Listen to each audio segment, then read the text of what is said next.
We're in today with the GTX 1080. This is a 2016 video card with 2560 shaders. It's got 8 gig of VRAM GDDR5X Micron, running at 1607 MHz on the core clock and 1251 MHz on the memory clock. It's got 256 bits bus width, and we're gonna pair it up with this Intel Xeon E5 2699V4 with 22 cores and 22 threads with hyper-threading disabled. The best thing for this video card is to jump in a couple of games and see how it holds with this computer. Let's go. Alright, let's start with Cyberpunk because now I know the CPU, how it's performing. I think this is a very great performance from this computer and this video card. Look at this, 360 watts consumption from this. First off, let's jump in the settings and see how it looks. I'll put it on low, disable everything that is resolution upscaling. I'm gonna see how the GPU is doing. 97% load on the video card, 63 degrees. I put the fan on 80% in order to keep the video card cool, and if I need more temperature down, I think I have 20% left in the fan speed in order to get it down. I think it's new, the thermal paste. I remember using it only a couple of times, this video card. When I bought the video card, it was broken, and I bought it with a short. Water cooling gone wrong, and the GPU was the culprit. I mean, the GPU was the, how should I say, the victim in this, because the water came from the CPU and destroyed the video card. I bought it broken. I used a thermal camera to find the broken capacitor, and now it's working. So my 1080 is from faulty video card bought online. But I bought it only because it says the computer doesn't start with the video card on because water cooling damage. And I was like very intrigued.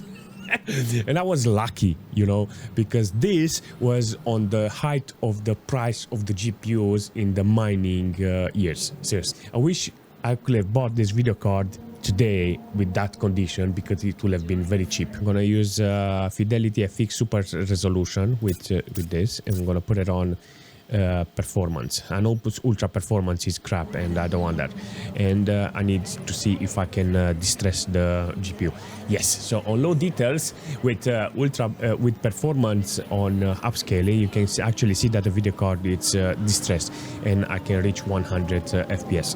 I mean, 106 FPS on average on this occasion is because of those 22 cores that, you know, that if I put it on 12 cores, I can get 120 FPS on average. So 120 FPS on average is because the CPU is reaching the peak. All right, so yeah, there is room for improvement. So this CPU with this GPU can be utilized properly. So I like Cyberpunk. But if we're jumping in Starfield with this system and this video card, you can clearly see that I got some FPS. But let me explain what I have here. I put some settings here on and off in order to get the best performance without destroying the quality on it. If I wanted to use as a preset, I wanted to put everything on low and put FSR 3 on with frame generation, and it looks horrible, and I didn't want that. So what I've done, I activated low, and I started increasing some details in such a way that it doesn't lower the performance, but it's hiding that frame generation, you know, it makes it more okay-ish. This is something that I would like to use if I wanted to play, because it shows me the quality decent. I can actually see that it doesn't look that bad. I like the FPS that is offering me, hundreds of FPS if I want to use my monitor that can support up to 240 Hz. So I can say in this occasion, this setup, it's okay, you know, it looks and it runs fantastic, you know, 100 FPS on average with a GTX 1080 in Starfield. So Starfield with this video card and this system. PUBG apparently with this video card and this system is doing a fantastic job. I can actually see that it's holding pretty well on maximum details with 120% render scale. It's utilizing the system properly. In this case, you can actually see I get nice averages from this computer. It's not that bad overall performance on the FPS, between 60 and 80 FPS on average. Not a very bad MS, 15 MS in this situation, and not a lot of spikes. In this occasion, I would say this is an overall good performance from the video card and how it's delivering.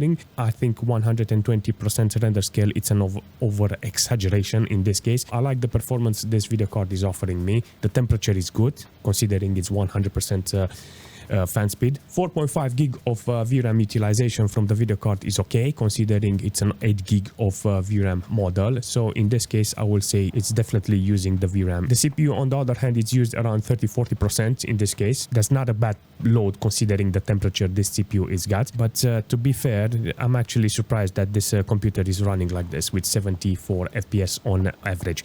I like the performance in PUBG like this because it shows me that if I want to improve the FPS, I can lower the details or the render scale. But if we're jumping in Counter-Strike with this video card and this system with 1080p, and I put as a preset low quality because I wanted to see the GPU and the system how it's performing here. You can clearly see that the GPU is pushing really good in this situation with this computer. The GPU is trying to do the job. I got on the GPU side 53, 54, 55% load on the core of the video card, 50 degrees on the video card. That is actually fantastic.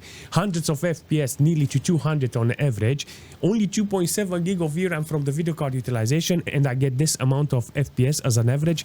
I will take this as a big win considering this video card's year. In this case, you can actually see the average is good. The low quality, I mean, the low quality is it's for the display port in this situation, so you can get the maximum FPS from this video card for the monitor. Very surprised how the game is performing in this case with this video card and the system. I put performance mode with 1080p with maximum details in performance mode, and I still get 200 FPS. I got decent performance in this case, and you can actually see that the GPU is doing a fantastic job. It's not fully stressed on the GPU side, 50-60% load on the core. It's averaging around 200 FPS. Why I cannot have 400 FPS in this case? I mean, I guess the CPU, you know. But who needs 400 FPS? 200 FPS, it's actually okay in this case. With Fortnite, it's fantastic that I have this option to see that the system itself, it's holding the video card. This is gonna be very interesting. In War Thunder, I have maximum details with this video card and this computer. You can clearly see that the FPS is there, the average is good, the quality is there, maximum details, you know. So in this situation, the only thing I want to do is take a look and see how the GPU is holding. I mean, the GPU is doing a fantastic job with over 90% load on the core, 60, 61, 62. Apparently the temperature is going up because it's being utilized. I mean, video card is doing the job in this case with 3.5 gig of VRAM utilization. I mean, the temperature is going up, it's creeping up to 70 degrees in this situation, but the core is maxed out. You can actually see that the game is doing a fantastic job.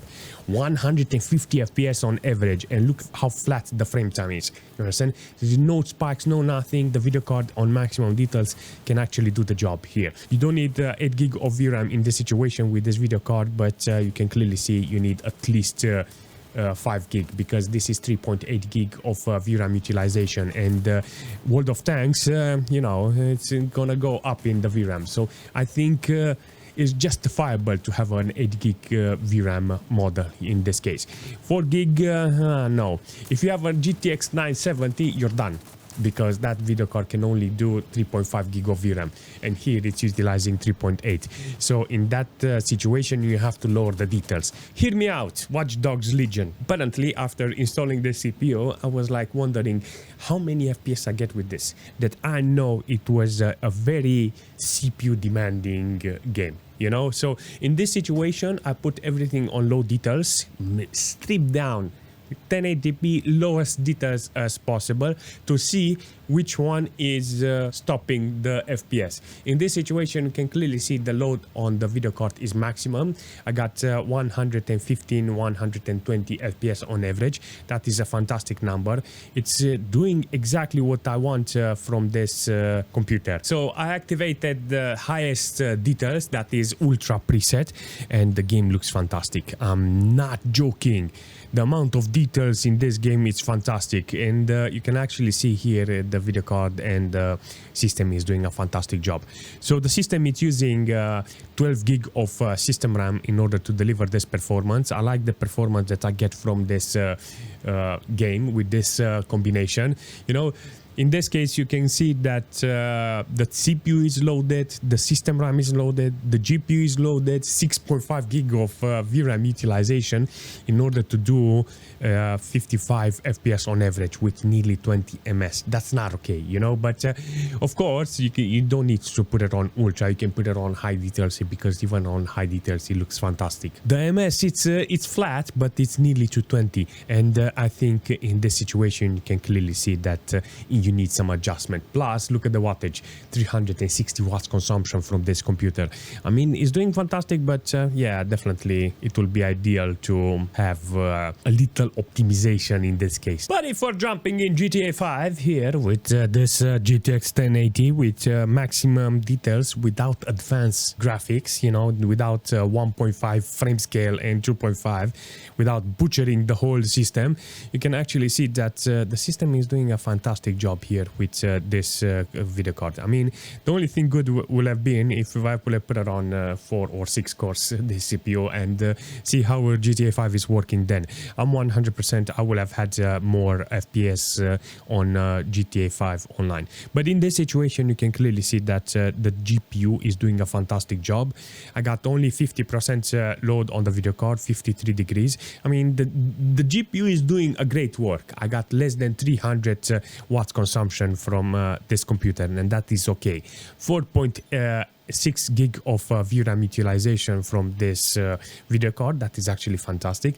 Considering what video card I have and considering how many video cards are on the market, I think an 8 gig model it's necessary if you're interested on playing GTA 5 with maximum details. You know, the performance of the core, it's not necessary to be like a GTX 1080. You know, you can clearly see that I think a 1060 with 6 gig of VRAM will do in this situation, because I only got 4.5 gig of VRAM, so 6 gig of VRAM, less core performance than 1080 will be exactly a 1060 in this situation. Actually, this is a very good video card if you're interested on going with 8 gig of VRAM video card. I think this video card and the RX 500 series are very good video card to have as a budget video card that has 8 gig of VRAM. They're not very expensive. Now they are getting cheaper and cheaper every single day. You can actually see that 256 bits bus width is doing a fantastic job. And then only one game I managed to see that VRAM utilized. That was in Legion with 6.6 gig of VRAM utilized. And that's a fantastic thing to see from a video card like this from 2016. In 2 years, this video card is going to be 10 years old. So it's very weird to say that, considering how much performance this video card has got, you know. So yeah, I like this video card. It's not a bad video card, and I think in the future, yeah, if I get lucky, I will really like to have another one to see how they are working with SLI, but still expensive a little. Regardless, overall performance from this video card is great, you know. So I will definitely recommend a video card like this if you're interested on that 8 gig category, you know, if you want to enter. If you have any suggestion in the future for this video card, leave a comment and I will see you very soon.